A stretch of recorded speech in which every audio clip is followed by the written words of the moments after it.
Hello good morning viewers. வாங்க இன்றைக்கி நம்ம எம்வி விலாக்ஸ் ஆஃப் மலர்விழி சேனலில் பார்க்க போகிறது கல்யாண வீட்டு நெய் சோறும் வெஜ்ஜு தால்சாவுங்க.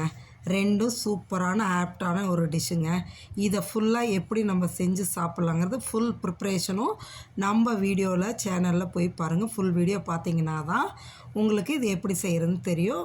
நீங்களும் செஞ்சு பார்க்கலாம். சரிங்களா? சூப்பரான நெய் சாதமும் வெஜ்ஜு தால்சாவுங்க. இதோட ப்ரிப்ரேஷனை நல்லா பொறுமையாக வீடியோ ஸ்கிப் பண்ணாமல் பாருங்கள். இந்த வீடியோ கொஞ்சம் லென்த்தியாக தான் இருக்கும். வீடியோ ஸ்கிப் பண்ணாமல் ஃபுல்லாக பாருங்கள். ஃபுல் ப்ரிப்ரேஷனையும் பார்த்துட்டு நீங்களும் செஞ்சு சாப்பிட்டு பார்த்துட்டு எப்படி இருக்குன்னு சொல்லுங்கள் கமெண்ட் செக்ஷனில். அதே சமயம் இதை உங்களோட ஃப்ரெண்ட்ஸுகளுக்கு ஷேர் பண்ணி விடுங்க. சரிங்களா? நீங்களும் பார்த்துட்டு லைக் பண்ணுங்கள், ஷேர் பண்ணுங்கள், கமெண்ட் பண்ணுங்கள். நம்ம சேனலை சப்ஸ்கிரைப் பண்ணுங்கள். நம்ம சேனலை சப்ஸ்கிரைப் பண்ணிங்கன்னா தான் நான் டெய்லி போடுற புது புது வீடியோ உங்களுக்கு நோட்டிஃபிகேஷன் வரும். நீங்களும் பார்க்கலாம். சரிங்களா? Okay, thank you.